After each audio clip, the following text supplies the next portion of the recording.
La crisis económica mundial de 2008 hizo perder sus ahorros, sus empleos y sus hogares a decenas de millones de personas. Así fue como sucedió.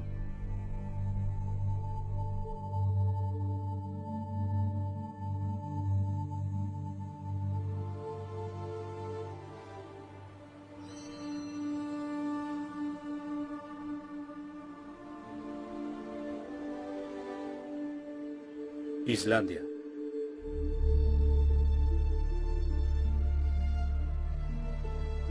Población 320.000. Producto Nacional Bruto 13.000 millones de dólares. Pérdidas bancarias 100.000 millones de dólares.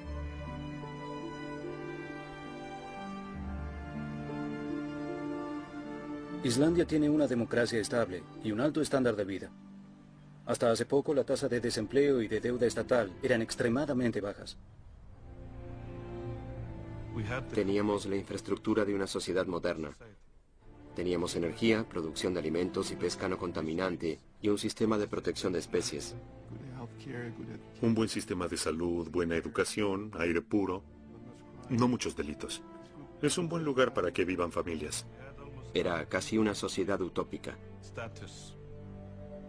Pero en 2000, el gobierno de Islandia implementó una amplia política de desregulación que tendría consecuencias desastrosas. Primero para el medio ambiente y luego para la economía. Comenzaron permitiendo que corporaciones multinacionales como Alcoa construyeran gigantescas plantas de fundición de aluminio y explotaran las fuentes naturales de energía geotérmica e hidroeléctrica de Islandia. En muchas de las zonas más altas, de espectaculares colores, hay energía geotérmica. Todo tiene consecuencias.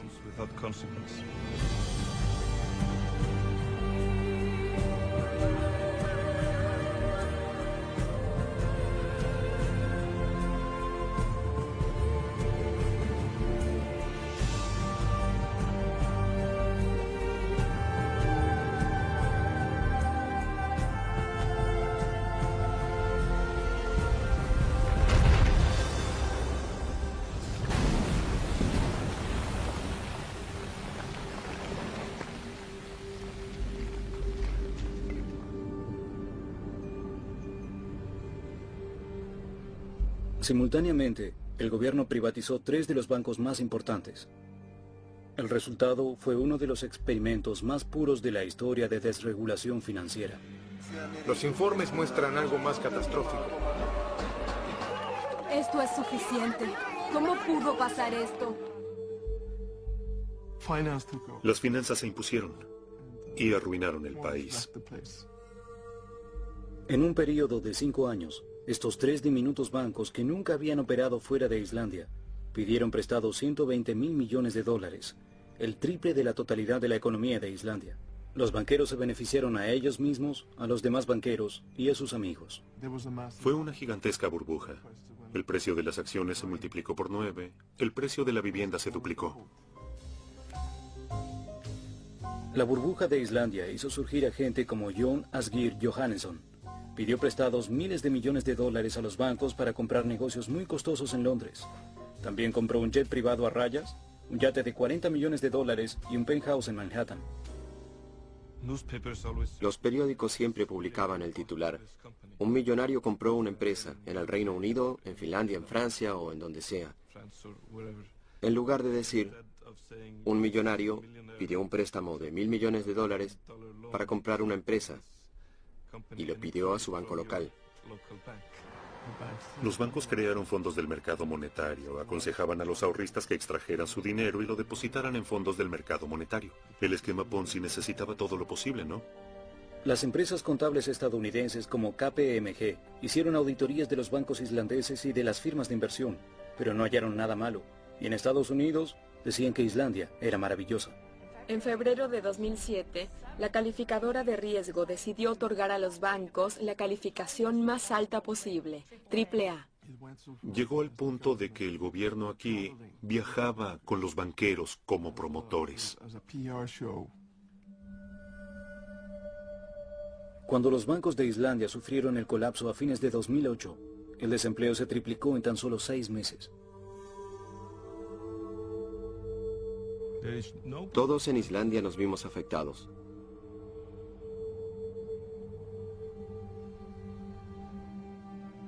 Muchas personas perdieron sus ahorros.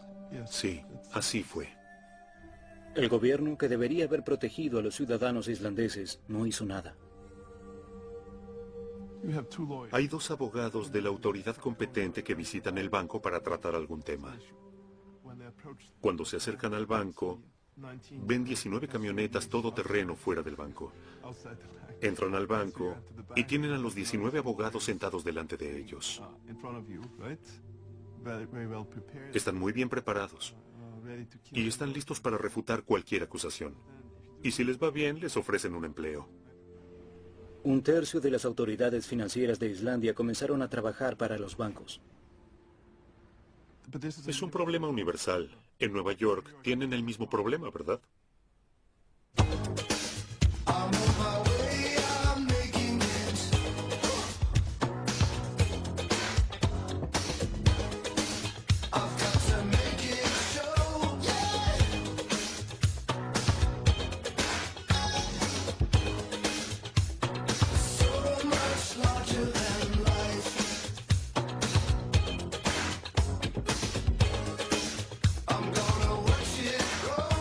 Trabajo confidencial. ¿Qué piensa de los ingresos actuales de Wall Street? Son excesivos. Paul Volcker, expresidente de la Reserva Federal. Me dijeron que al FMI le cuesta mucho criticar a los Estados Unidos. Yo no diría eso. Dominic Strauss-Kahn, director general del Fondo Monetario Internacional. Lamentamos profundamente nuestro incumplimiento de la ley. ¿Le sorprende la cantidad de cocaína que consumen los que trabajan en Wall Street y que al otro día se levanten para ir a trabajar? No sabía qué eran las permutas de incumplimiento crediticio. Soy un poco anticuado. George Soros, billonario, inversor, filántropo. ¿Larry Summers alguna vez se mostró arrepentido? No escucho confesiones. Barney Frank, Comisión de Servicios Financieros.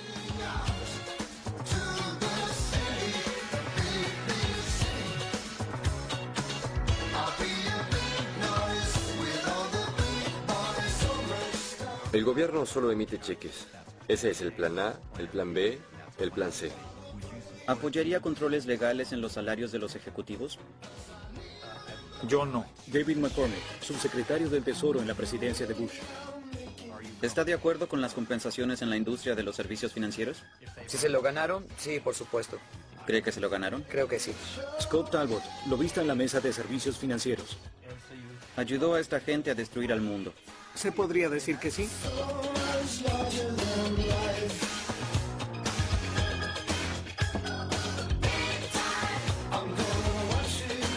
Obtenían inmensas ganancias privadas a costa de la pérdida pública. Andrew Sheng, jefe de asesores de la Comisión Reguladora Bancaria de China.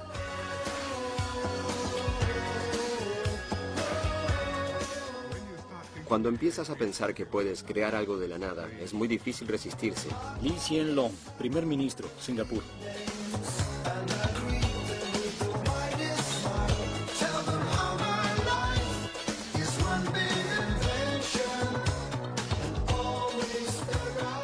Me preocupa que mucha gente quiera volver a lo de antes, a cómo operaban antes de la crisis.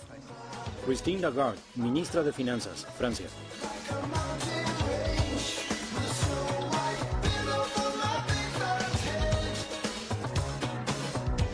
Recibía muchos emails anónimos de banqueros.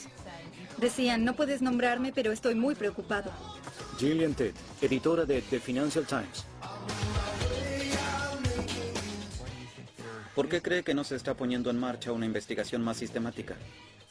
Porque así encontrarían a los culpables. Nouriel Rubini, profesor, Universidad de Negocios de Nueva York.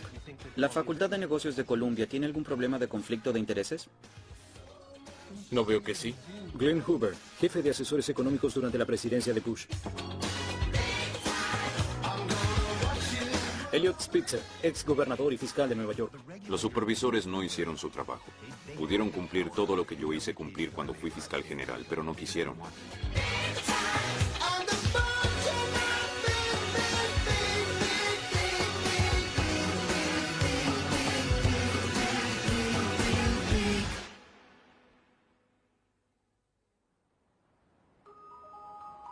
15 de septiembre de 2008.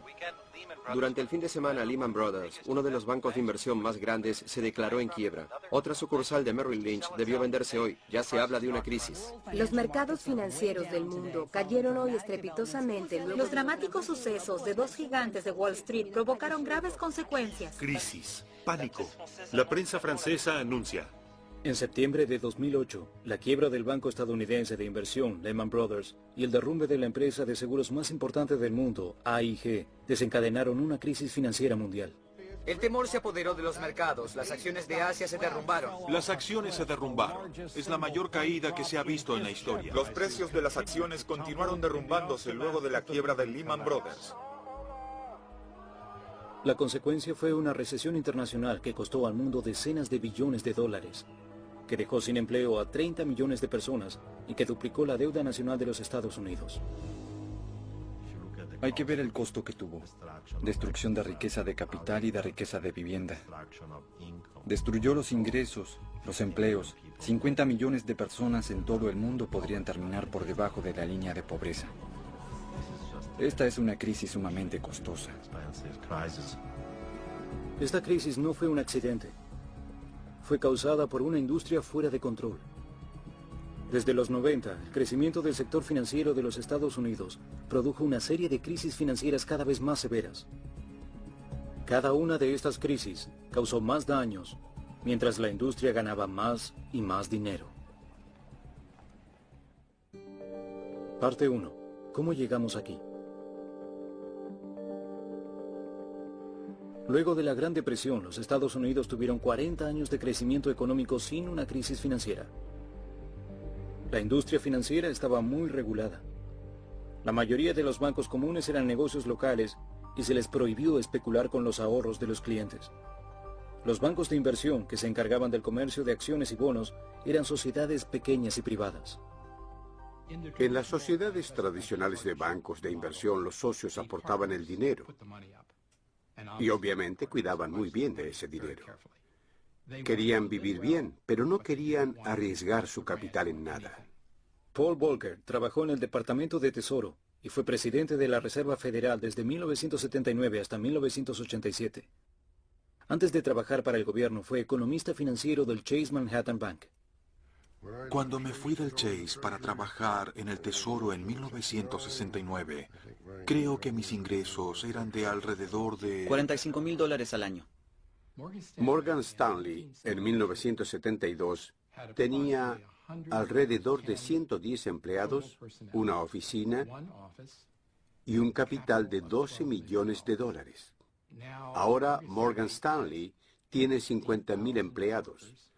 Tiene un capital de varios miles de millones y tiene oficinas en todo el mundo. En la década del 80, la industria financiera estalló. Los bancos de inversión vendían sus acciones en la bolsa, así ganaron mucho dinero de los accionistas. La gente de Wall Street comenzó a hacerse rica. Tenía un amigo que vendía bonos en Merrill Lynch en los 70. Trabajaba como maquinista de trenes por la noche porque tenía 3 hijos y no podía mantenerlos con lo que ganaba un vendedor de bonos. Pero en 1986 ganaba millones de dólares y pensaba que era porque era inteligente. Nuestra prioridad con la nación es recuperar nuestra prosperidad económica. En 1981, el presidente Ronald Reagan eligió como secretario del Tesoro al director del banco de inversión Merrill Lynch, Donald Reagan. Wall Street y el presidente coinciden en esto. Hablé con líderes de Wall Street y dijeron que apoyaban al presidente en un 100%. La presidencia de Reagan, con el apoyo de economistas y de lobistas financieros, dio inicio a 30 años de desregulación financiera. En 1982, el gobierno de Reagan desreguló las entidades de ahorro y de préstamo. Les permitieron hacer inversiones de riesgo con el dinero de sus clientes. A fines de la década, cientos de entidades de ahorro y préstamo habían fracasado. Esta crisis costó a los contribuyentes $124,000 millones y a mucha gente los ahorros de toda su vida. Quizás sea el mayor atraco a un banco de nuestra historia. Miles de ejecutivos de ahorro y préstamo fueron a prisión por saquear sus compañías. Uno de los casos más extremos fue el de Charles Keating. Señor Keating, ¿algo para decir? En 1985, cuando las autoridades comenzaron a investigarlo, Keating contrató a un economista llamado Alan Greenspan. En esta carta a las autoridades, Greenspan elogiaba a Keating por sus sólidos planes de negocio y por su experiencia. Sostuvo que no veía riesgo alguno en permitir a Keating invertir el dinero de sus clientes. Se dice que Keating pagó a Greenspan $40,000. Charles Keating fue a prisión poco tiempo después. En cuanto a Alan Greenspan, el presidente Reagan lo nombró presidente del Banco Central de los Estados Unidos, la Reserva Federal. Greenspan volvió a ser elegido por los presidentes Clinton y George W. Bush. Durante la presidencia de Clinton, la desregulación continuó de la mano de Greenspan y de los secretarios del Tesoro Robert Rubin, exdirector del banco de inversión Goldman Sachs, y de Larry Summers, un profesor de economía de Harvard. El sector financiero, Wall Street, era poderoso, hacía lobby y tenía mucho dinero. Poco a poco capturó el sistema político, tanto en el lado demócrata como en el republicano. A fines de los 90, el sector financiero se había consolidado y estaba compuesto por unas pocas firmas gigantescas. Cada una de ellas era tan grande que su fracaso individual podía hacer temblar a todo el sistema, y la presidencia de Clinton las ayudó a crecer aún más.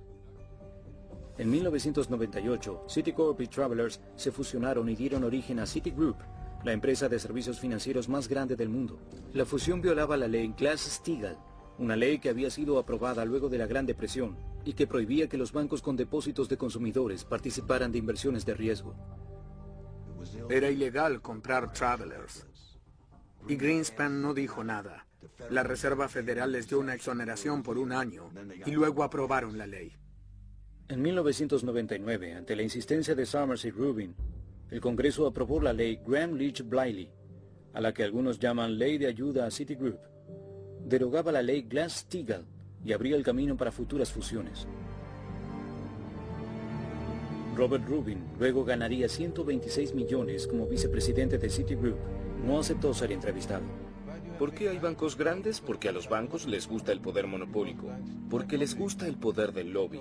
Porque los bancos saben que cuando son muy grandes, serán rescatados. Los mercados son inherentemente inestables, o al menos potencialmente inestables.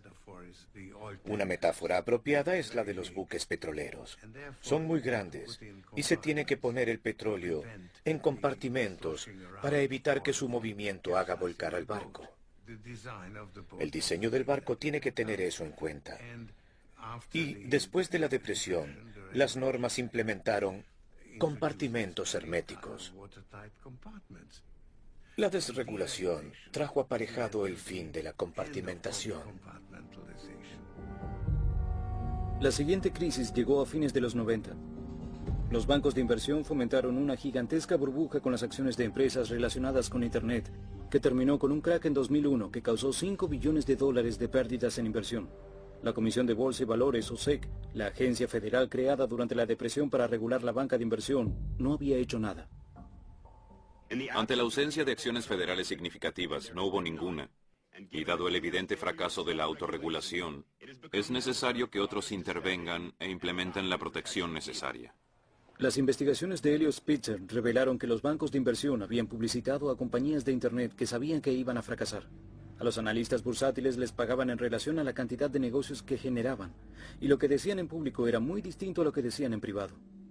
Infospace, que recibió la calificación más alta, fue rechazada por un analista que la tildó de basura. Excite, que también tiene esta calificación, fue tildada de maldita basura. La defensa, argumentada por muchos de los bancos de inversión, no fue que estábamos equivocados, sino que todos lo estaban haciendo y que sabían lo que sucedía y que no debíamos confiar en los analistas. En diciembre de 2002, 10 bancos de inversión resolvieron la situación con un total de $1.400 millones y prometieron cambiar sus métodos. Scott Talbot es el mayor lobista de la Mesa Redonda de Servicios Financieros, uno de los grupos más poderosos de Washington que representa casi todas las empresas financieras importantes del mundo. ¿No le molesta que muchas de las empresas a las que representa hayan participado en actividades delictivas a gran escala? ¿Podría ser más específico? Bueno... Antes que nada, la actividad delictiva no debe aceptarse, punto.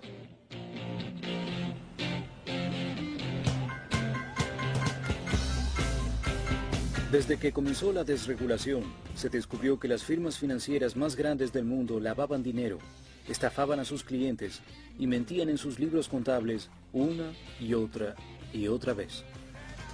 JP Morgan sobornó a funcionarios del gobierno. Riggs Bank lavó dinero para el dictador chileno Augusto Pinochet. Credit Suisse ayudó a enviar dinero para el programa nuclear de Irán y para la Organización de Industrias Aeroespaciales de Irán, que construye misiles balísticos.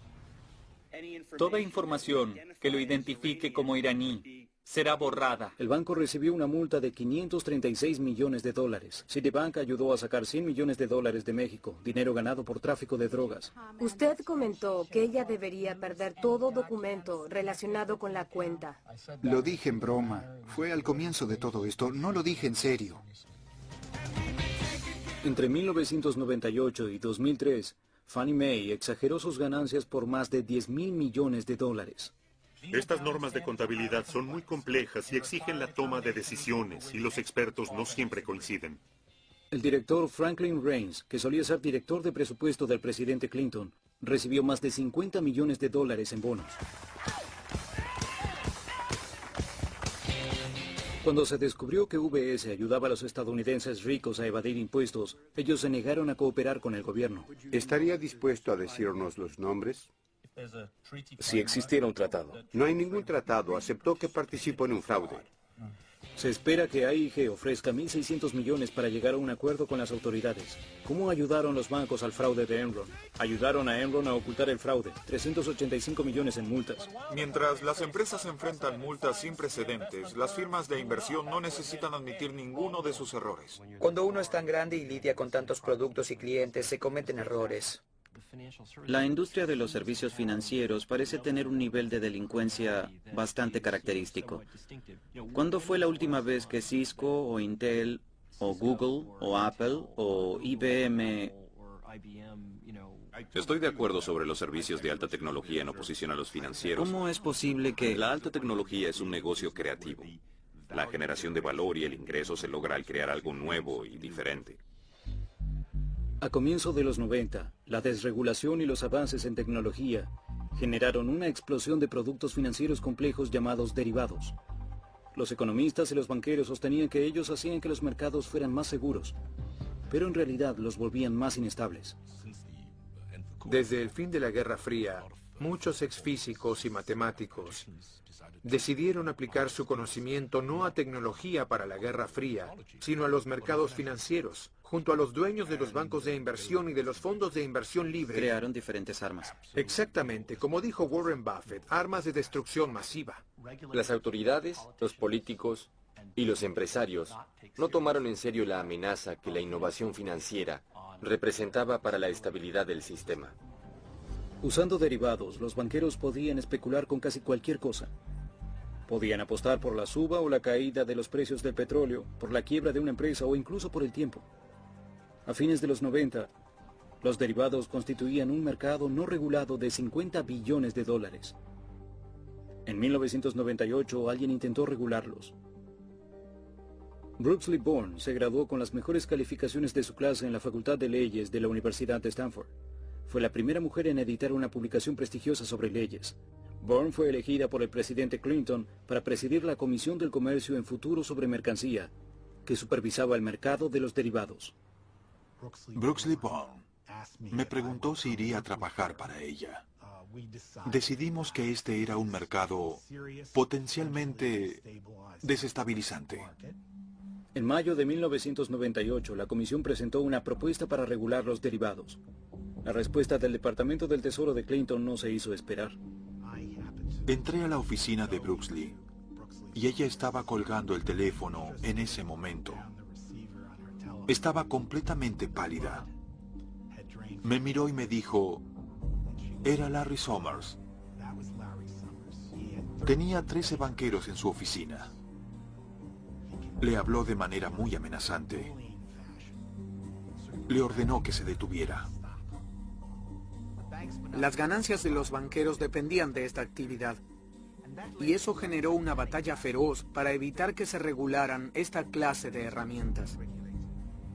Poco después de la llamada de Summers, Greenspan, Rubin y Arthur Levitt, presidente de la SEC, presentaron una declaración conjunta criticando a Bourne y recomendando que los derivados continuaran sin ser regulados.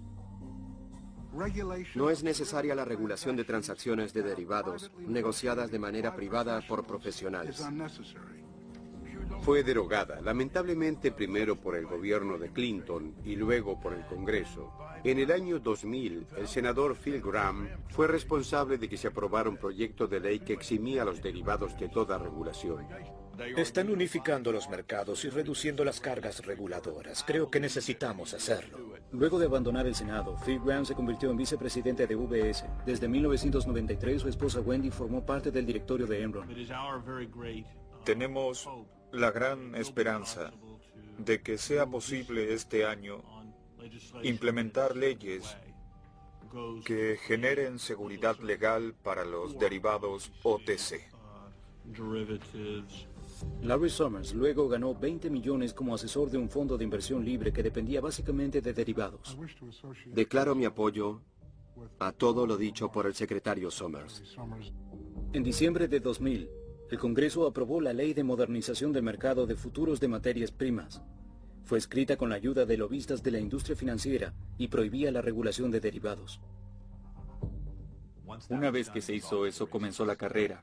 El uso de derivados y de innovación financiera explotó drásticamente luego de 2000. Y que Dios me asista. Y que Dios me asista. Cuando George W. Bush asumió la presidencia en 2001, el sector financiero estadounidense era mucho más redituable, concentrado y poderoso que en toda la historia del país. La industria estaba dominada por 5 bancos de inversión, 2 conglomerados financieros, 3 empresas de seguros y servicios financieros y 3 agencias calificadoras de riesgo. Las unía a todas la cadena alimenticia de la titulización, un nuevo sistema que conectaba billones de dólares en hipotecas y otros préstamos con inversores de todo el mundo. Hace 30 años, si pedías un préstamo para comprar una casa, la persona que te prestaba el dinero esperaba que se lo devolvieras. Pero ahora desarrollamos la titulización. La gente que da el préstamo ya no corre riesgos si no se le devuelve el dinero. En el viejo sistema, cuando el dueño de una casa pagaba su hipoteca cada mes, el dinero lo recibía el prestamista local. Como las hipotecas tardaban décadas en pagarse, los prestamistas eran cuidadosos. En el nuevo sistema, los prestamistas vendían las hipotecas a los bancos de inversión. Los bancos de inversión combinaban miles de hipotecas y de otros préstamos, como automotrices, préstamos estudiantiles y de tarjetas de crédito, para crear derivados complejos llamados obligaciones de deuda colaterales o CDO. Los bancos de inversión vendían la CDO a inversores.